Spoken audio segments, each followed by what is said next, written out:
જય Swaminarayan dear students, આજે આપણે સુરેખ નિયત સંબંધમાં લેક્ચર નંબર 3 સ્ટાર્ટ કરીએ છીએ.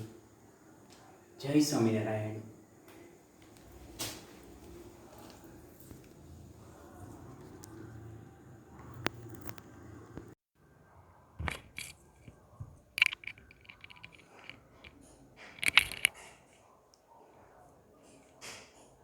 One minute. ઓકે,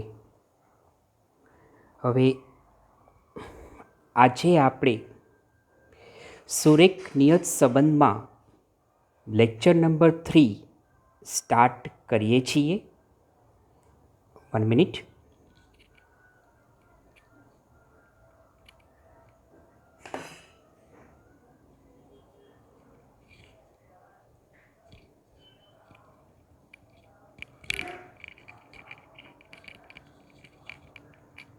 ઓકે, સારું.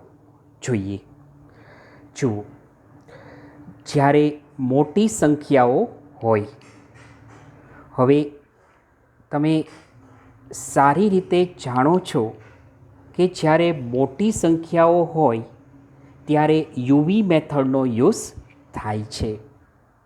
થોડું રિપીટ કરીએ કે મોટી સંખ્યા હોય ત્યારે યુવી મેથડનો યુઝ થાય છે.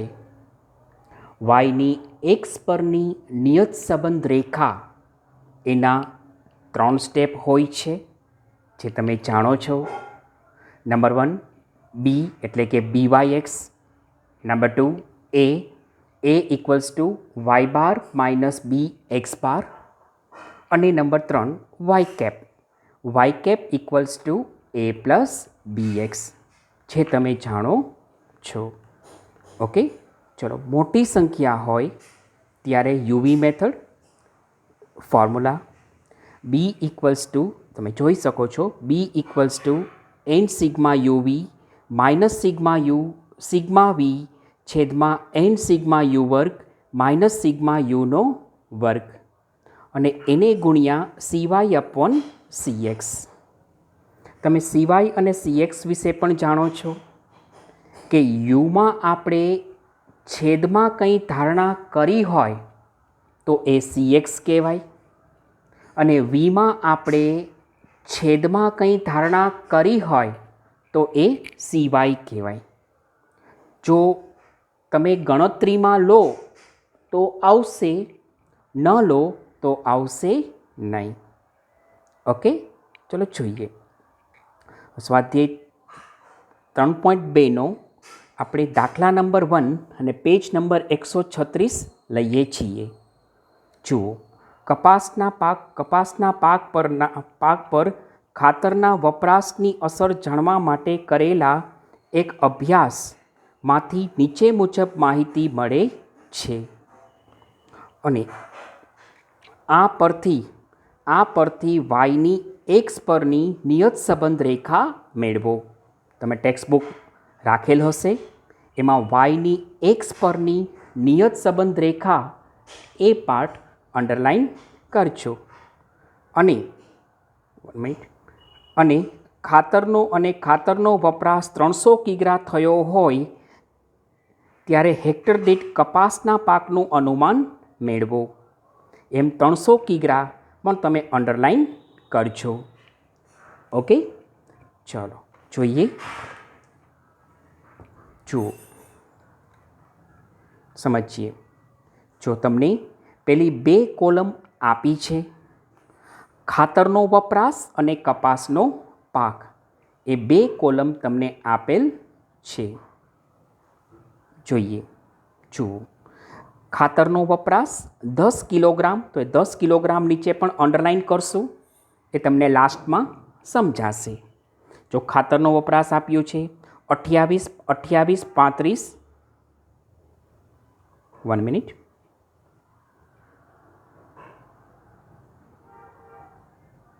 ઓકે, ચલો, ખાતરનો વપરાશ આપ્યો છે 28, 35, 25, 24, 20, 25, 20, એનો ટોટલ 177.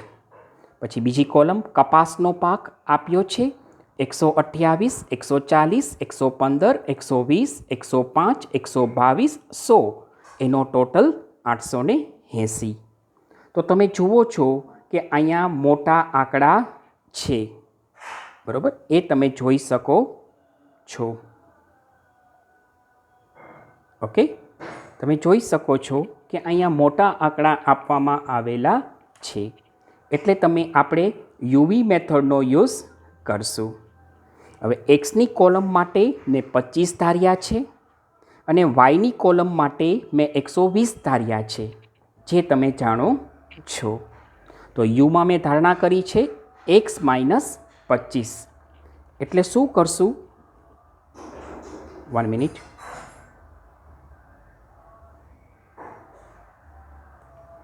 ઓકે, યુમાં મેં ધારણા કરી છે x - 25. તો એનો મિનિંગ શું થાય? એક્સની કોલમમાંથી બધામાંથી 25 માઇનસ કરો. ચલો માઇનસ કરીએ.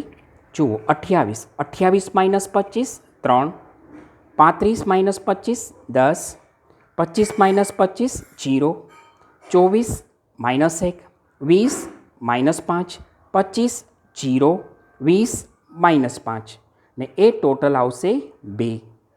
ઓકે, સારું. ચલો હવે વાયની કોલમમાં ધારણા કરી છે y - 120. એનો મિનિંગ વાયની કોલમમાંથી બધામાંથી 120 માઇનસ કરો. ચલો જોઈએ. ઓકે, કરીએ.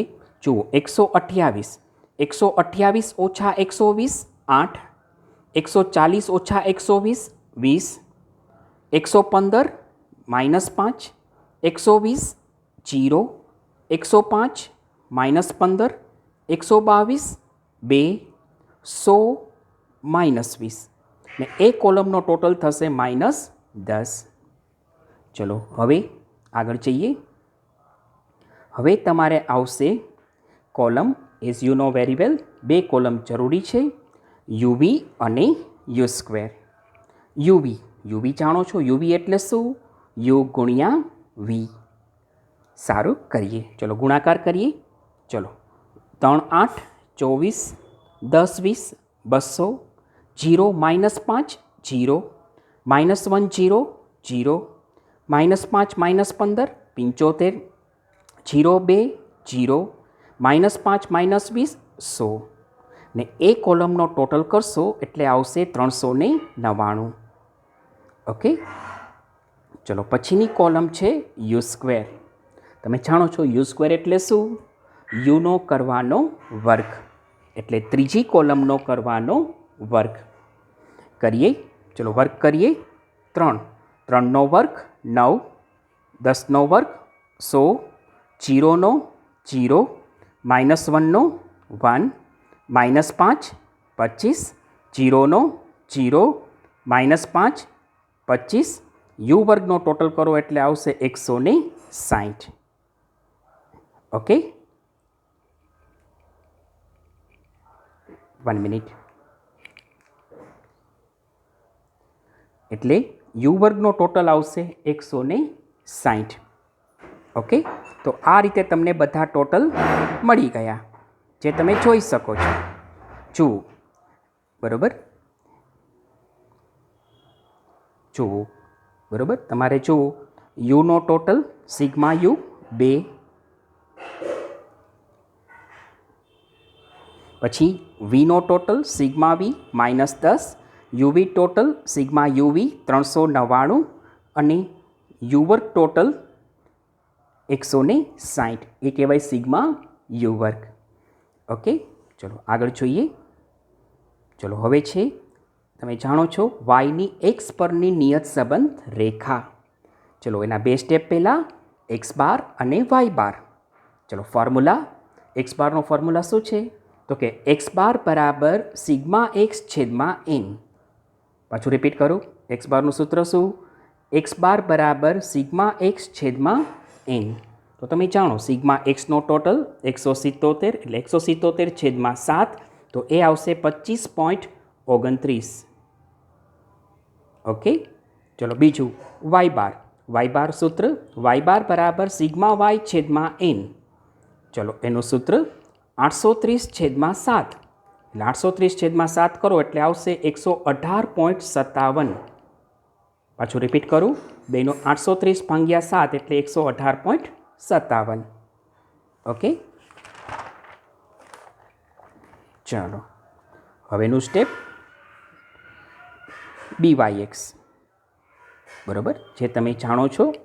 ચલો BYX ફોર્મ્યુલા, તો કે B equals to n sigma UV minus sigma U sigma V છેદમાં n સિગ્મા U વર્ગ માઇનસ સિગ્મા Uનો વર્ગ એને ગુણ્યા CY/1 CX.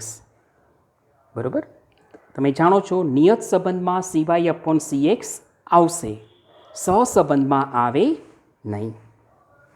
સારું, હવે ટેબલમાંથી કિંમતો મૂકીએ. જુઓ B બરાબર,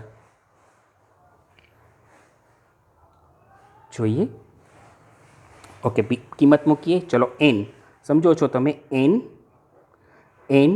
7 sigma UV 399 minus sigma U 2 sigma V -10 છેદમાં n 7 U વર્ગ 160 ઓછા સિગ્મા Uનો વર્ગ એટલે 2નો વર્ગ ગુણ્યા CY અને CX એ નથી કિંમત આપી એટલે આપણે એક એક લીધું છે, જે તમે જાણો છો.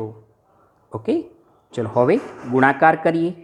ચલો 7 399, 7 399 એટલે 2793, પછી minus minus plus, again I repeat, minus minus plus 10 2 20 છેદમાં 160 ગુણ્યા 7 11 20 માઇનસ 2નો વર્ગ 4. ઓકે, સારું, પાછું રિપીટ કરું, શું કર્યું? ગુણાકાર કર્યો. ઓકે, એટલે આવ્યું તમારે 2793 વત્તા 20 છેદમાં 11 20 ઓછા 4. ચલો હવે પ્લસ કરો, 2793 વત્તા 20 એટલે 28 13 અને છેદમાં 11 20 ઓછા 4 એટલે 11 16. ચલો ઓકે, હવે ભાગાકાર કરીએ. ચલો આ બેનો ભાગાકાર 28 13 ઓછા 11 16 એ ભાગાકાર કરો એટલે આવશે 2.52. અગેન આઈ રિપીટ, 28 13 ભાગ્યા 11 16 એટલે આવે 2.52. ચલો ઓકે, ચલો હવેનું સ્ટેપ એ ફોર્મ્યુલા જાણો છો શું છે? A બરાબર Y bar minus B X bar. Again I repeat, શું છે ફોર્મ્યુલા? A બરાબર Y bar minus B X bar. ચલો ફોર્મ્યુલા મૂકીએ. A બરાબર વાય બાર 118.57 ઓછા બી 2.52 ને એક્સ બાર છે તમારે 25.29. ઓકે, ચલો હવે ગુણાકાર કરીએ. A બરાબર 118.57 ઓછા 2.52 અને 25.29 આ બેનો ગુણાકાર કરો. ગુણાકાર કરો એટલે આવે 63.73. પાછું રિપીટ કરું, આ બેનો ગુણાકાર કરો એટલે આવે 63.73. ચલો હવે માઇનસ કરો તો થશે A બરાબર, આ બેનું માઇનસ કરો એટલે આવે A બરાબર 54.84. ઓકે, સારું. ચલો હવે જોઈએ, તમે જાણો છો છેલ્લા બે સ્ટેપ, વાયની એક્સ પરની નિયત સંબંધ રેખા. Formula Y cap equals to A plus BX. સારું, હવે શું કરીએ? આમાં A અને Bની કિંમતો મૂકી દો તો થશે વાય કેપ બરાબર A 54.84 વત્તા B 2.52x. ઓકે, તો તમારો નિયત સંબંધ રેખા આવી વાય કેપ બરાબર 54.84 વત્તા 2.52x. ઓકે, આ તમારી વાયની એક્સ પરની નિયત સંબંધ રેખા મળી. અને છેલ્લું સ્ટેપ પૂછ્યું છે એમાં કે જ્યારે ખાતરનો વપરાશ 300 કિલોગ્રામ હોય ત્યારે વાય ફાઇન્ડ કરો. હવે ખાતરનો વપરાશ 300 કિલોગ્રામ હોય, હવે પહેલાં જ મેં ટીક કરાવ્યું હતું 10 કિલોગ્રામ, એ ટીક કરાવ્યું હતું. જોઈએ, જુઓ, એમ ખાતરના વપરાશમાં 10 કિગ્રા ટીક કરાવ્યું હતું. આ રીતે આપ્યું હોય એટલે અહીંયા તમારે 10 વડે ભાંગવું પડશે. એટલે મૂક્યું છે મેં 300/10, એક જીરો ગયો એટલે વધ્યું 30. ઓકે, એટલે x બરાબર આવ્યું 30 કિગ્રા. હવે એ તમે આ નિયત સંબંધ રેખામાં મૂકી દો. ચલો મૂકીએ અને સમજીએ. જો વાય કેપ બરાબર 54.84 વત્તા 2.52x, એક્સની જગ્યાએ મૂકો 30. ઓકે, તો થશે વાય કેપ બરાબર 54.84 વત્તા 2.52, એક્સની જગ્યાએ 30. એટલે વાય કેપ બરાબર 54.84 વત્તા આ બેનો ગુણાકાર કરો. ગુણાકાર થશે તમારે 2.52 ગુણ્યા 30, બરાબર, એટલે એ થશે 75.6. પાછું રિપીટ કરું, 2.52 ગુણ્યા 30 એટલે એ થશે 75.6. ટોટલ કરો, બરાબર, આ બેનો ટોટલ કરો એટલે આવશે 130.44, જે તમારો ફાઇનલ આન્સર રહેશે. તો ડિયર સ્ટુડન્ટ્સ, આ રીતે તમે સેક્શન એફમાં 5 માર્ક્સ કવર કરી શકો છો. સારું ડિયર સ્ટુડન્ટ્સ, તમે સારી પ્રેક્ટિસ કરશો એટલે 100% તમને એક્ઝામમાં ફાવી જશે. સારું, ઓકે. હવે ડિયર સ્ટુડન્ટ્સ, આપણે નેક્સ્ટ લેક્ચરમાં ફરીથી મળશું. જય સ્વામિનારાયણ.